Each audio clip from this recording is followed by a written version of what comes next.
वाला।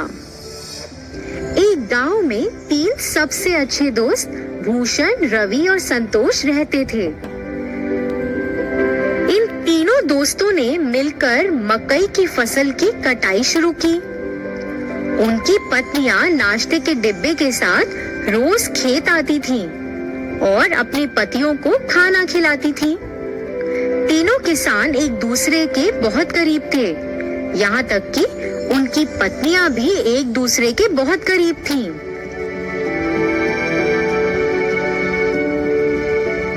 तीनों ने बहुत मेहनत की और बदले में उन्हें बहुत अच्छी फसल मिली। इसके साथ वे गांव के बाजार में मकई बेचने लगे।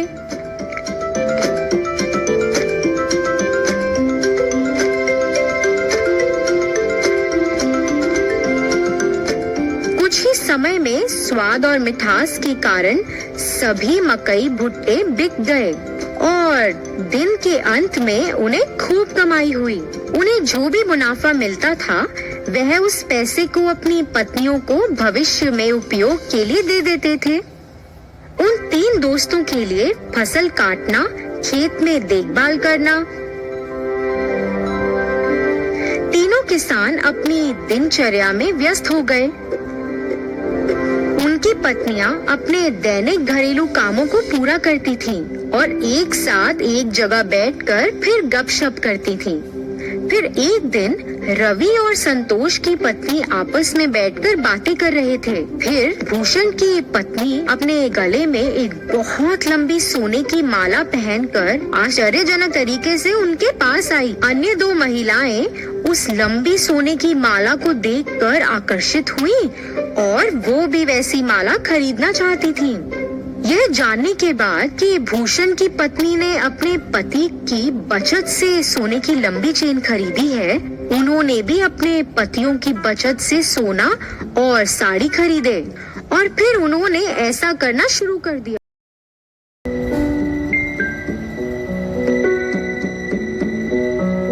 पतियों ने अपनी पत्नियों को सोने की माला और महंगी साड़ी पहने देखा और उनसे इसके बारे में पूछा।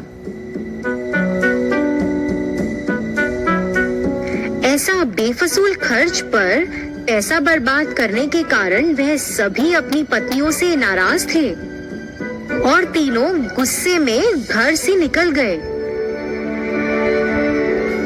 और सीधे खेत में आ गए।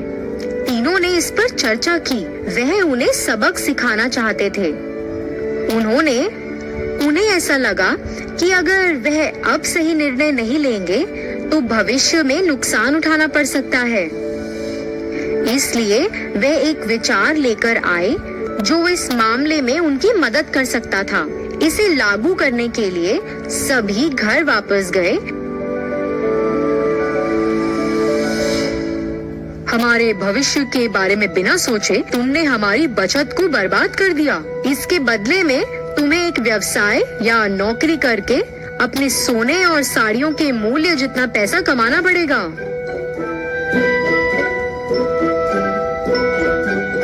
तुम तीनों आपस में फैसला करो कि इतनी बड़ी रकम कैसे कमाओगे और हमें अपना अंतिम फैसला सुनाओ।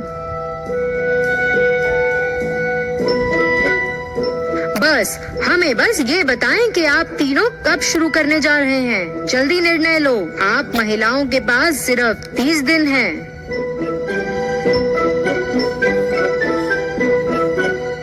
तीनों अपनी पत्नियों को समझाकर घर से निकले।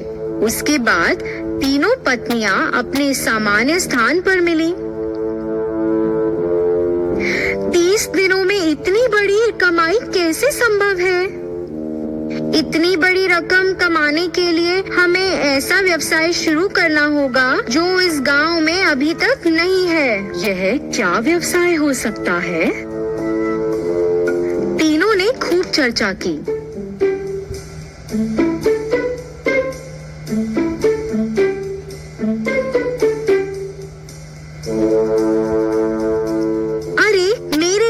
विचार है। हमारे पति से सभी भुट्टे खरीदते हैं। हम 3 प्रकार के भुट्टे बेच सकते हैं, एक कच्चे, फिर एक तले हुए और एक वो जिस पर नींबू, नमक और काली मिर्च का लेप हो। अन्य दो महिलाएं भी भूषण की पत्नी से सहमत थी। वे तीनों अपने पतियों के पास गईं और अपने विचार के बारे में बताया। उनकी बात सुनकर तीनों किसानों ने सहमति जताई। उस दिन से उन तीनों ने बहुत मेहनत करना शुरू कर दिया, जैसा कि उन्होंने अपने पतियों से वादा किया था। उन्होंने अपनी दुकान के ठीक सामने एक बोर्ड लगाया जिस पर लिखा था कच्चा भुट्टा 15 रुपए, तला हुआ भुट्टा 20 रुपए और तला हुआ भुट्टा नमक, नींबू और काली मिर्च के साथ 25 रुपए। एक महिला ने भुट्टे का छिलका उतारा, दूसरी ने भुट्टे को भूना और तीसरी ने भुट्टे पर नींबू, नमक और काली मिर्च का लेप लगाया। बाद में उन्होंने उसे बेचकर पैसे कमाए। हालांकि ये महंगा था, पर फिर भी लोगों ने उसे खरीदना शुरू किया। 2 दिनों में ही काफी लोग भुट्टे लेने के लिए आए। उस मीठे रसीले भुट्टे के लिए लोग लंबी कतार में खड़े होकर इंतजार कर रहे थे। दिन के अंत में उन्होंने भुट्टे बेचकर 6000 रुपए कमाए। इसी तरह से यह 30 दिनों तक जारी रहा और उन्होंने लगभग 1,80,000 रुपए कमाए। 31वें दिन वे तीनों अपने व्यवसाय से कमाए हुए पैसे लेकर अपने पतियों के पास गईं। पैसे वापस देने के बाद उन्होंने अपने पतियों से वादा किया कि वह अपने व्यवसाय को जारी रखेंगी और कड़ी मेहनत करेंगी। इसी तरह तीनों महिलाओं को पैसों और मेहनत का मूल्य पता चला। उन्हें अपनी गलती का एहसास हुआ। उन्होंने पहले की गई गलती को कभी नहीं दोहराया। उन्होंने अपने पतियों के काम में हाथ भी बटाया। बहुत सारी कमाई के साथ वे नाम और प्रसिद्धि के साथ खुशी से रहते थे।